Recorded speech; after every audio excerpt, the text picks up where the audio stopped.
No one in the marble lobby of Ashcroft Global paid attention to the man in the faded work jacket waiting for a janitorial interview. Nolan Reed was met with a thin smile from the receptionist, watched a hiring manager deliberately let his papers slip to the floor, and caught the sideways smirks of other applicants pretending not to notice.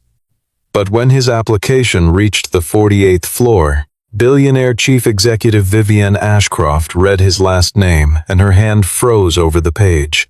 She rose from her chair, her voice dropping to something almost cold. "Bring him to me," she said. "Right now. If you love stories about dignity, hidden truth, and the reversal that people deserve, press subscribe and stay with this channel." Nolan Reed arrived at the Ashcroft Global headquarters on a gray, rain-soaked morning, a thin folder of papers tucked inside a plastic sleeve to keep them dry. He had walked past this building before, years earlier, though back then the lobby had none of the polished marble or the towering screens that now looped footage of a young, composed chief executive named Vivienne Ashcroft. He did not linger on her image. He was there for one reason: a janitorial position on the night shift, the kind of job that let him be home during the day when his daughter needed him most. At the front desk, a recruiter named Paige Calloway studied his worn jacket, his re-soled shoes, and the decade-long gap in his employment history with open suspicion. When she learned he had once worked as an engineer and was now applying to mop floors, she laughed loudly enough for the other applicants to hear, asking if an engineer nobody would hire had finally settled for cleaning them instead. Nolan had rehearsed this moment in his mind on the bus ride over, telling himself that whatever happened in this lobby did not matter nearly as much as what waited for him at home, a 9-year-old daughter named Harper who believed her father simply worked nights fixing things that broke. He had built an entire second life around protecting her from a truth that would only frighten her, that the man who once helped design the backbone of a billion-dollar company now had to compete for a job scrubbing its floors. He thought of her packed lunch sitting on the kitchen counter and reminded himself that pride was a luxury he could no longer afford to indulge in front of strangers. Nolan did not answer the insult directly. He simply explained that he had maintenance experience, understood electrical systems, and was available for night hours. Paige pressed further, asking if he was certain he could handle something as simple as this job, then let his folder slip out of her hands and onto the floor, watching him without offering to help. Nolan knelt and gathered the pages one by one, calm and unhurried, his eyes catching a ventilation grate near the reception desk that was vibrating in a way it should not have been. He mentioned, without any edge in his voice, that the exhaust motor sounded overloaded and ought to be inspected before it failed completely. Paige assumed he was performing for sympathy and told him to wait in the last row of chairs while his file was processed into the internal hiring system. The name Nolan Everett Reed appeared moments later in the pending approval queue on the 48th floor, an ordinary entry in an ordinary list. Or so it seemed to everyone except the assistant, who noticed a red flag attach itself automatically beside it. The label beneath his name read, "Restricted File, Founder-Level Clearance Required." Vivienne had inherited the company only 8 months earlier, stepping into a chair still warm from her father's absence, and she had spent nearly every one of those months feeling as though she were reading a script someone else had written long before she arrived. She trusted her instincts more than she trusted the polished reassurances of the people around her, a habit that had already saved her from 2 disastrous deals that season. Yet nothing in her training had prepared her for the strange, cold recognition that came from seeing a stranger's name and feeling as though the ground beneath her father's legacy had quietly shifted. Vivienne Ashcroft was in the middle of a board meeting about a merger worth billions of dollars, one that could determine the company's future for a generation. Evelyn Harrington, the executive vice president and the most powerful voice on the board, kept pressing her to sign the approval that same day, insisting that market conditions could shift at any moment. Vivian sensed something wrong beneath the urgency, but had no evidence yet to justify delay. In the middle of the meeting, her assistant slid across a printed alert from the hiring system, and the instant Vivian saw the name Nolan Everett Reed, she remembered a locked box her father had left behind before he died. Inside that box had been only three things: a sealed letter, an old technical access badge bearing the name Nolan Reed, and a handwritten note that read, "If this man ever comes back, do not let Harrington know before you do." Vivian had wanted to investigate for years, but every record connected to the name Nolan Reed had been quietly wiped from the company's archives. She forced herself to stay composed and asked her assistant which position he was applying for. When the answer came back, night shift custodian, she thought for a moment she had misheard it entirely. Across the table, Evelyn Harrington noticed the smallest shift in the chief executive's expression and asked if something was wrong. Vivian turned the page face down and claimed it was only a minor staffing matter, nothing worth the board's time. After Evelyn left the room, Vivian read the name 3 more times, unable to understand why a man her father had placed under the tightest secrecy in the company would now be standing downstairs, applying to scrub floors. Vivian had always regarded Evelyn as one of the steadiest figures in the company, a woman who had guided 3 prior transitions of leadership without a single public misstep, and it unsettled her deeply to feel even a flicker of suspicion towards someone she had trusted since childhood. Yet the note in her father's handwriting kept returning to her thoughts, a warning too specific and too deliberate to dismiss as simple caution. She called Paige Calloway directly and told her, in a voice that left no room for negotiation, that Nolan Reed was not to leave the building under any circumstances. Paige assumed the chief executive wanted to personally deal with a problem applicant and quickly sent security toward the waiting area. Vivian stared out through the glass at the city below, then spoke quietly into the phone one more time. "Bring him to me," she said. "Not to human resources. Bring him straight here." The instant the call ended, Evelyn Harrington stepped back into the room and asked a single question, her voice suddenly very still. "Is Nolan Reed in this building right now?" Down in the lobby, 2 security officers approached Nolan without explanation. Paige announced loudly that his file had been flagged from the highest level of the company, and within seconds the applicants around him assumed he must have committed some crime or falsified his paperwork. She demanded he hand over his visitor badge and leave the premises immediately. Nolan did not argue. He only asked whether this counted as the company's official answer to his interview, his tone even and unbothered by the small crowd now watching him. At that moment, Vivian's assistant arrived and announced that the chief executive wanted to see him immediately, and the atmosphere in the lobby shifted at once. Paige froze mid-sentence. The applicants who had been laughing at Nolan minutes earlier now looked at him with something closer to caution.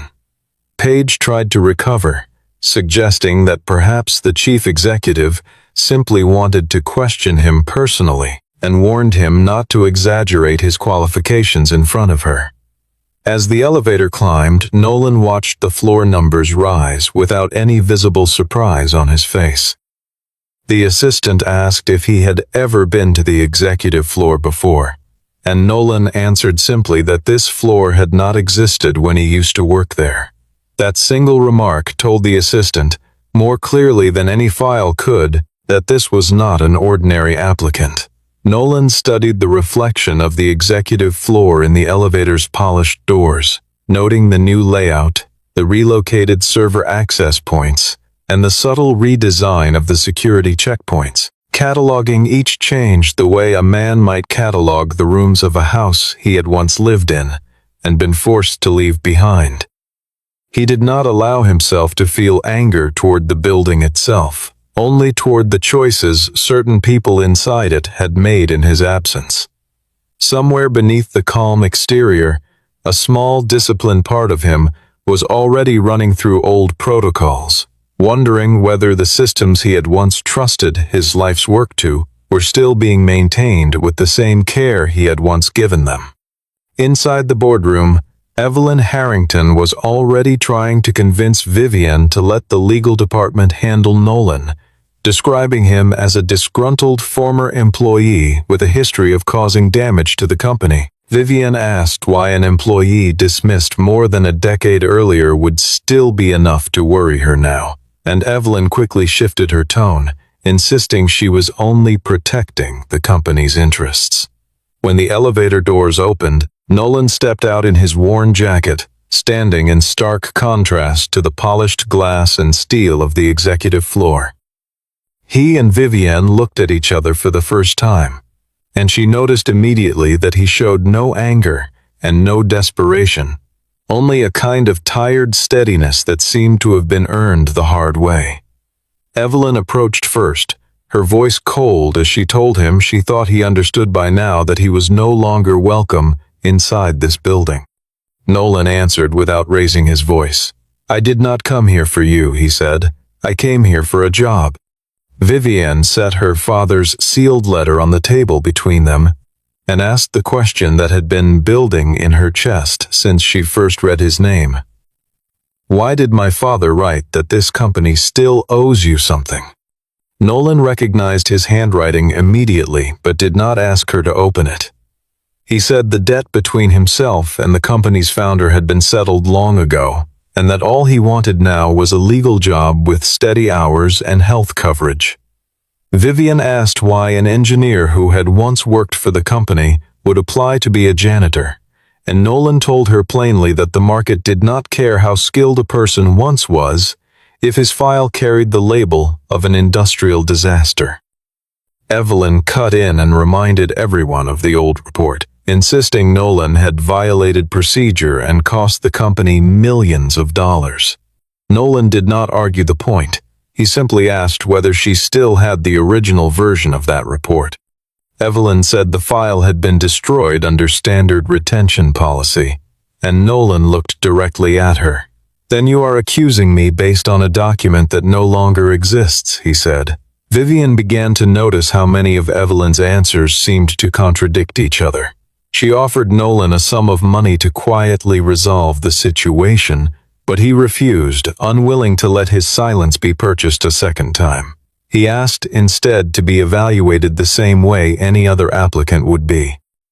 Vivian decided to bring him on for a 30-day probationary period under the supervision of Della Monroe, the manager who oversaw the custodial staff.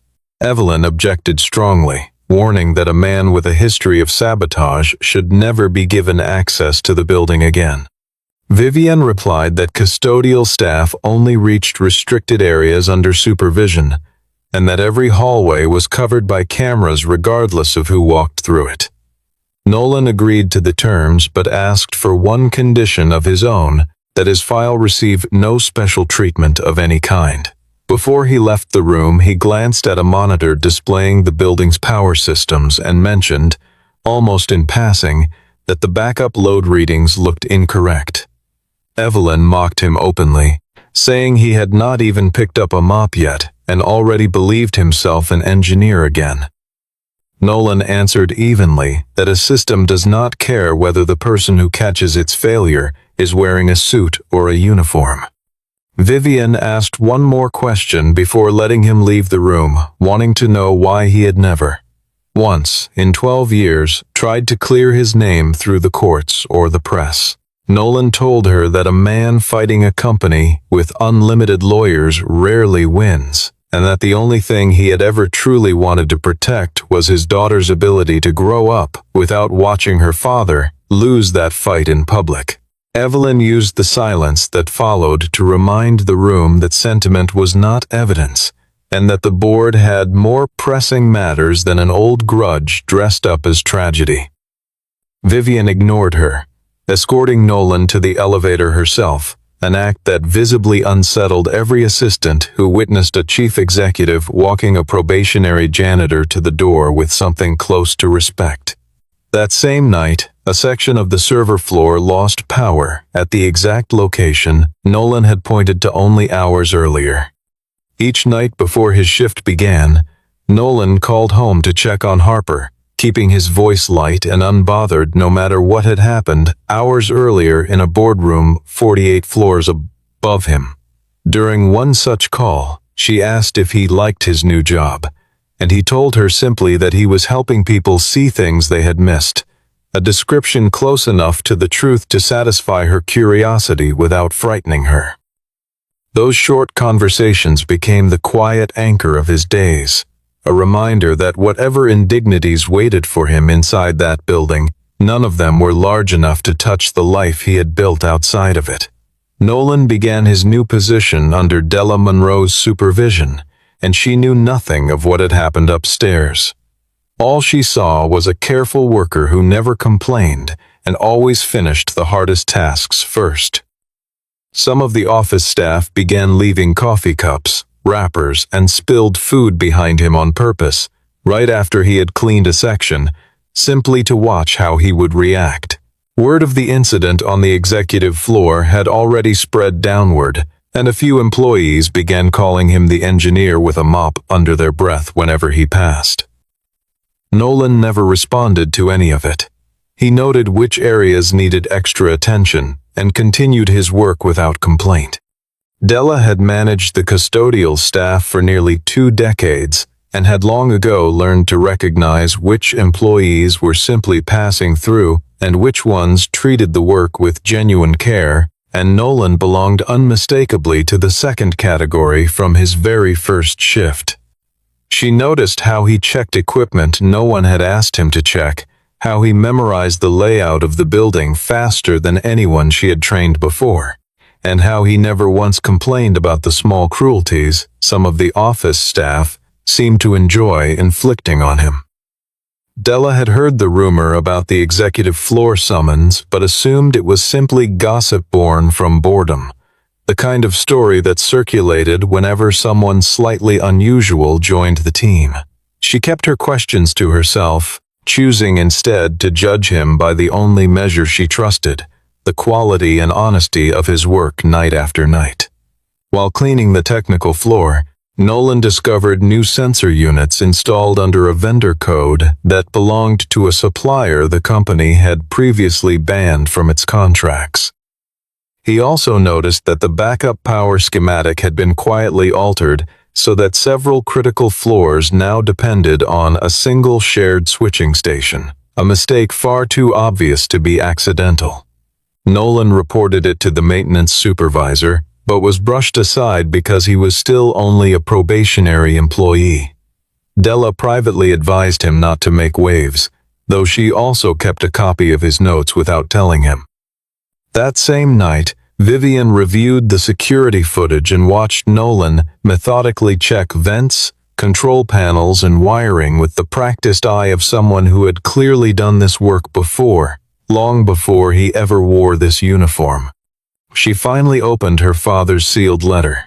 Inside, Graham Ashcroft confessed that Nolan had not caused the disaster 12 years earlier at all. He had been the one who discovered a design flaw and personally saved the entire data center by building an emergency transfer route with his own hands.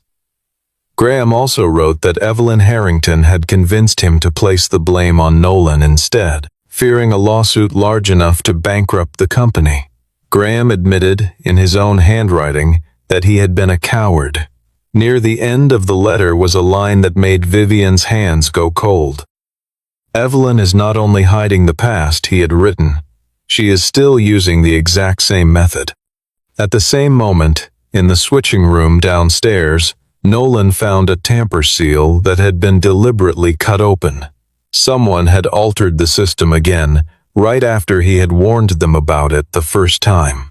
He checked the maintenance schedule and realized that whatever failure was being engineered next had been timed to occur on the exact day the board planned to finalize the merger vote. Nolan faced a difficult choice. If he stayed silent, he could likely keep his job and avoid being dragged back into a past he had spent years trying to leave behind. If he spoke up, Evelyn could use the old file to destroy him all over again before anyone believed a word he said. He chose to tell Della first, rather than acting alone, trusting her judgment over his own instinct to disappear quietly.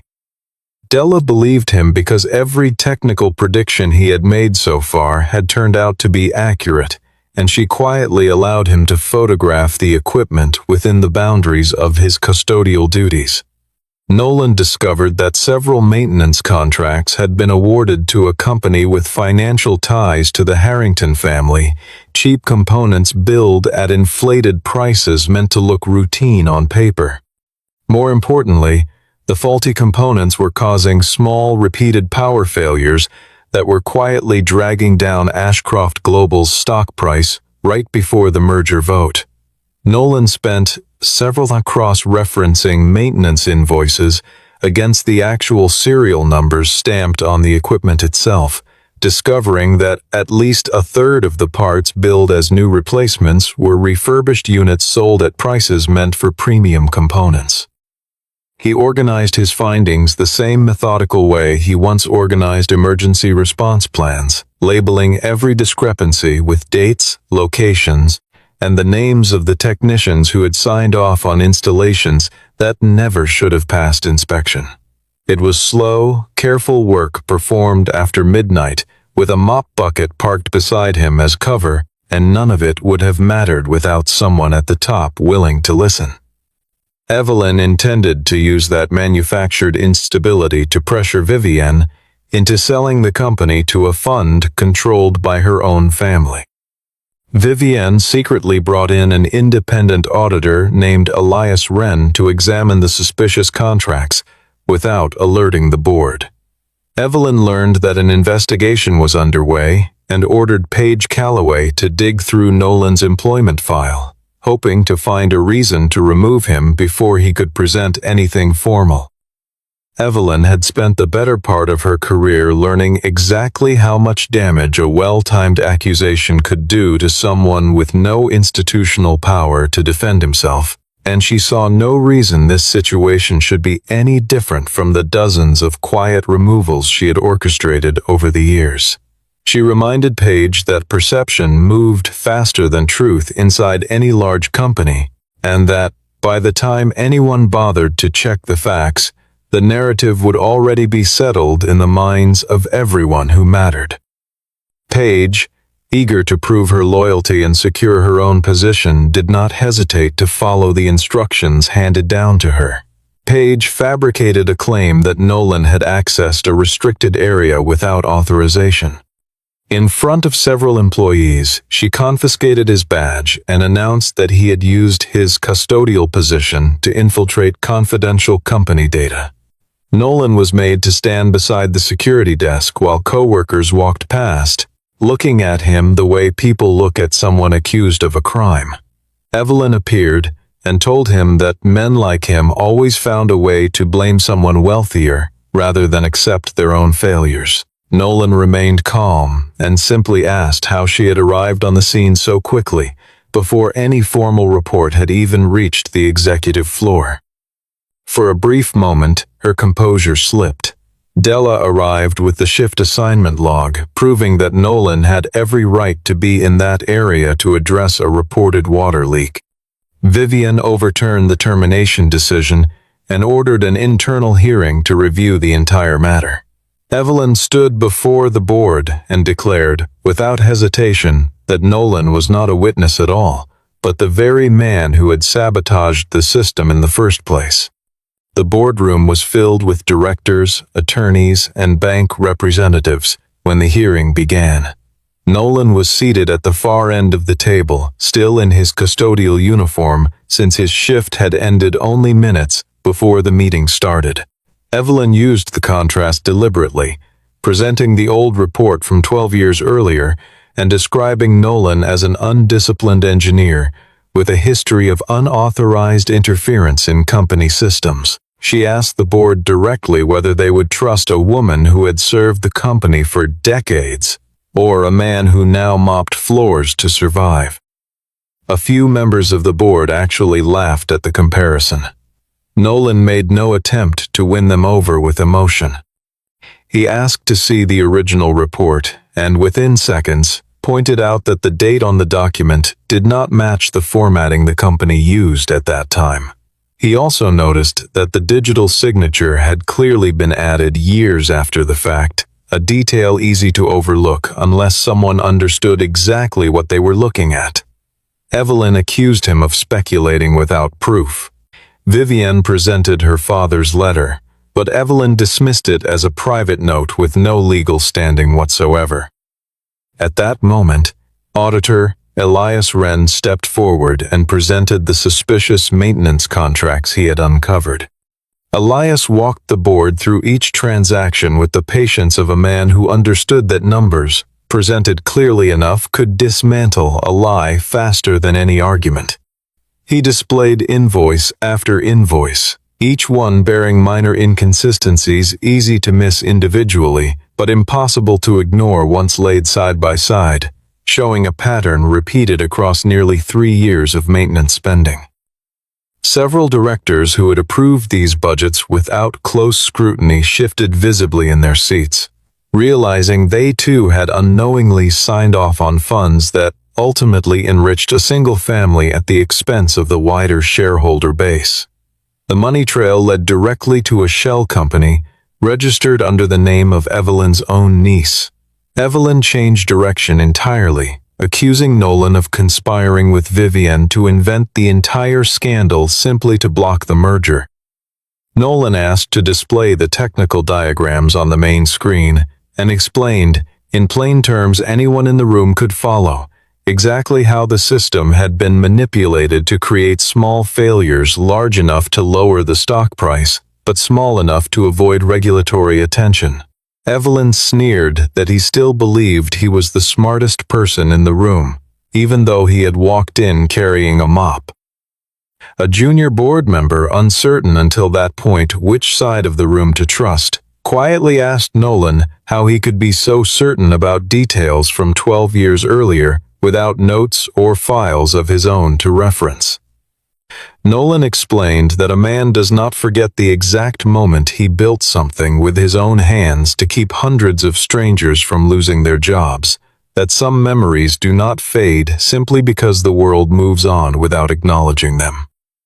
That answer landed harder than any legal argument Elias Wren had presented, because it reminded everyone in the room that behind every spreadsheet and every contract sat real people whose lives had been quietly rearranged by decisions made far above their heads. Evelyn tried once more to steer the conversation back toward procedure, insisting that memory was not admissible in place of documentation. Nolan answered quietly that he was simply the only person in the room willing to look at the place where she had hidden the evidence. Della walked in carrying a box of files discovered behind a false wall in an old supply closet. Inside the box were the original engineering blueprints, an incident log, and a signed agreement bearing Graham Ashcroft's own signature. The documents proved that Nolan had saved the data center and protected the company from bankruptcy years earlier, exactly as his letter had claimed. More significantly, Graham had once promised Nolan a portion of preferred company shares in exchange for the emergency system he designed under pressure. That agreement carried a name of its own, the Reed Covenant. The shares were never enough to give Nolan control of the company, but they granted him veto power over any deal involving the sale of its core infrastructure. Evelyn had hidden the document for years because the current merger could never proceed if Nolan's rights were ever formally recognized. The board slowly turned its attention toward her, and she tried to defend herself, claiming Nolan had already accepted a settlement and waived every future claim against the company. Nolan revealed that the payment he received back then had not been compensation at all, but simply his final wages, delivered alongside a threat that every employee in the data center would lose their job if he refused to sign the non-disclosure agreement. He had stayed silent for years so that hundreds of people could keep their livelihoods. Elias Wren confirmed that the value of the preferred shares named in the covenant had grown substantially over 12 years, not because anyone had managed them wisely, but because the very system Nolan built had continued quietly protecting the company from failures no one else understood well enough to prevent. Vivian asked her father's former general counsel, present in the room as a silent witness, why the covenant had never been honored, and the man admitted under pressure that Evelyn had personally instructed him to file it away rather than register it formally. The admission drew a sharp intake of breath from several board members who realized, for the first time, how deliberately the truth had been buried rather than simply lost. Nolan listened to the exchange without visible reaction, though something in his posture eased slightly, the tension of 12 years finally loosening its grip in small, almost imperceptible degrees. He had not come to this building expecting vindication of any kind, only steady work and a paycheck that would let him keep his small promises to his daughter, and the sudden arrival of both truth and recognition left him more unsettled than triumphant. Della, watching quietly from near the door, allowed herself a small, private smile, having spent weeks wondering exactly what kind of man she had taken under her wing without ever suspecting the full shape of his story. Vivian realized her father had not only let Nolan take the blame, he had allowed the company to profit quietly from his sacrifice for over a decade. She apologized to him publicly in front of the entire board. Nolan did not forgive her immediately, telling her that an apology only carries weight once the people who benefited from the original lie accept the consequences that come with it. Evelyn, sensing the room turning against her, called for an emergency vote, attempting to remove Vivian from her position before the Reed covenant could be formally verified. Several board members she had quietly influenced over the years immediately sided with her. The vote began just as the building's electrical system started flashing warning signals across every monitor in the room. Nolan looked at the display and understood immediately that a transfer unit was about to overheat.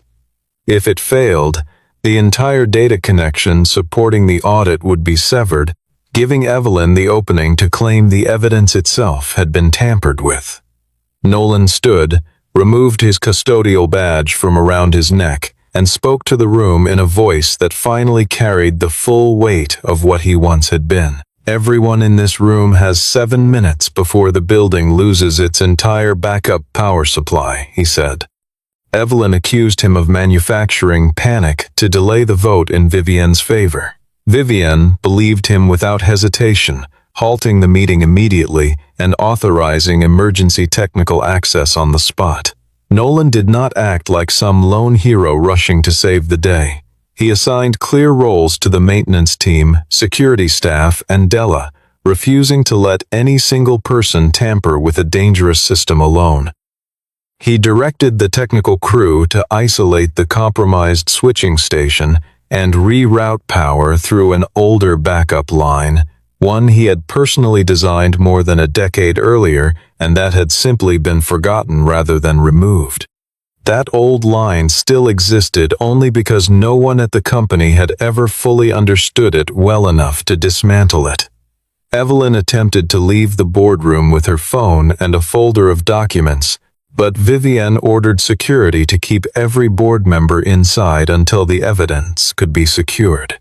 Vivian stood near the boardroom window, watching the city lights blur slightly through the rain-streaked glass. Aware that the next several minutes would determine not only the fate of the merger, but the credibility of everything she had built since taking her father's chair. She thought briefly of the letter still resting on the table, its ink now feeling less like a confession and more like a set of instructions she was finally learning to follow. There was no shouting, no physical struggle, only the tense pressure of a countdown clock and the knowledge that critical proof could vanish within minutes. In the technical room, Nolan discovered that the failing equipment had been quietly programmed to erase its own logs the moment it lost power. He instructed Elias to back up the data to an independent server immediately, working against the same countdown that was ticking through every monitor in the building. With barely 2 minutes remaining on the countdown, one of the younger technicians hesitated at a junction box, uncertain which cable to disconnect first, and Nolan crossed the room without raising his voice, guiding the young man's hands with the patience of someone who had trained a dozen engineers before him. He explained each step as he went, not because there was time to spare for teaching, but because he refused to let panic replace precision even under pressure this severe. Della stood near the doorway relaying updates to Vivienne by radio, her voice steady despite the chaos, while Elias worked frantically to mirror the last of the vulnerable data onto a portable drive before the connection could be lost. Seconds before the primary station shut down completely, the backup line Nolan had built years earlier activated exactly as intended. The lights across the building flickered once, then steadied. Every contract, every email, and every unauthorized override command was preserved intact. The activity logs revealed that Evelyn's own executive account had approved the command that disabled the original warning system in the first place. When Nolan returned to the boardroom, not a single person in the room was laughing at his uniform anymore. Evelyn insisted he had simply gotten lucky. Vivian placed his old access badge beside the recovered Reed Covenant and addressed the room directly. "He just saved this company for the second time," she said, and she tried to sell it, after convincing everyone he was the one who destroyed it the first time. The board turned to Nolan and asked whether he intended to use his veto power to collapse the merger entirely. In the quiet hour after the vote concluded, Nolan sat alone for a moment in an empty conference room, turning the old access badge over in his hands and remembering the version of himself who once believed loyalty to a company would always be returned in kind. He thought of every night shift, every quiet insult absorbed without complaint, and every choice he had made to protect people who never knew his name. And he understood that none of it had been wasted, even during the years when it felt entirely pointless. Nolan had every opportunity to take his revenge, to block every pending decision, crash the stock, and force half the leadership out of their positions in a single motion. He chose not to, unwilling to let thousands of innocent employees suffer for one executive's greed. Instead, he used the authority granted by the Reed Covenant only to suspend the merger and demand a complete independent audit of the company's operations. He set 3 conditions before agreeing to any restructuring of his shares. Evelyn Harrington would step down from every executive position for the duration of the investigation. The company would publicly correct the employment records of Nolan and every other worker who had been wrongly blamed over the years. The company would also establish formal protections for whistleblowers and a fair standard of treatment for service and maintenance workers across every department. One director, visibly shaken by how close the company had come to losing its most sensitive records, asked Nolan why he had not simply demanded a seat on the board itself, given the leverage now sitting plainly in his hands. Nolan answered that authority earned through fear rarely outlasted the person who wielded it, and that he had no interest in becoming the very thing that had nearly destroyed him 12 years earlier. His response quieted the room in a way that no legal argument had managed to all afternoon, and even Vivian found herself studying him with a kind of respect she had not expected to feel for a man she had met only days before. The board accepted every condition without objection. Evelyn was escorted out by internal security, not through violence, but through the cold, quiet silence of people who had once feared her and no longer did. As she passed Nolan, she told him he was still just a man who had walked in here begging to mop floors. Nolan answered without any bitterness in his voice. "That is true," he said, "and that is exactly what let me see what the people on the top floor refused to look at." Paige Calloway was suspended pending an investigation into her conduct. Nolan did not ask for her career to be destroyed, but he refused to speak in her defense either, letting the consequences of her choices fall where they belonged. Vivian offered him a newly created position, Director of Infrastructure and Operational Integrity, a role built specifically around what he had proven he could do. Nolan did not accept right away. He asked that Della Monroe be given a seat on the company's new Labor Reform Committee, believing she understood the people who moved invisibly through the building far better than any executive ever could. In the end, Nolan accepted the new role, but only after finishing the custodial shift he had already begun that evening. Vivian found him later wiping a coffee stain from the very lobby floor where he had once been humiliated in front of a room full of strangers. She asked why he still bothered, now that it clearly was not required of him anymore. A job does not become beneath someone simply because powerful people refuse to do it themselves, he told her. Vivian bent down, picked up a cup someone had carelessly left behind, and placed it into the trash herself. It was a small gesture, but it was the first sign that she wanted to change the company itself, not merely repair its public image. The story closes several months later, back inside the same building where it began. A new nameplate now sits on the executive floor, reading Nolan Reed, Director of Infrastructure and Operational Integrity. Beneath the title, at his own request, one additional line was added. Everyone inside this building deserves to be heard. In the lobby, the custodial staff no longer use the side entrance reserved for service workers. And when Vivian watches Nolan walk through the front doors each morning, she sees a man who did not need to be rescued by anyone, only a man who had finally been given back the recognition that had always belonged to him. Harper Reed learned the full truth only much later.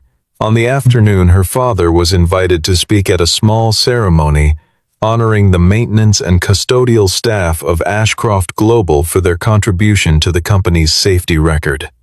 She sat in the front row beside Della, watching her father stand at a modest podium instead of a boardroom stage, and she understood for the first time why he had always come home, smelling faintly of cleaning solution and looking, despite everything, quietly proud. Nolan kept his remarks brief, telling the room that he had learned more about a company's true character from the people who cleaned its floors after midnight than from anyone who had ever occupied its top offices during the day. He thanked Della by name, along with several custodial workers the company had never once acknowledged publicly before that afternoon, insisting their names appear in the official program rather than his own photograph on the cover. Evelyn Harrington's name eventually surfaced in a separate regulatory inquiry unrelated to Ashcroft Global, one that quietly ended her influence across the broader financial circles she had once commanded with ease. Nolan felt no satisfaction when he heard the news, only a distant sense that the truth, however delayed, had finally caught up with the version of events she had spent so long trying to bury. Paige Calloway left the company within the year, though Nolan later heard she had taken a position at a smaller firm known for treating its employees fairly, a small detail he chose to view as evidence that people could still change course when given the chance. Vivian restructured the company's hiring practices so that no application could ever again be dismissed on the basis of a resume gap or a second-hand jacket, a policy she insisted on writing into the employee handbook herself. The building Nolan once entered as a stranger applying to mop its floors became, in time, a place that finally understood the difference between a person's title and a person's worth.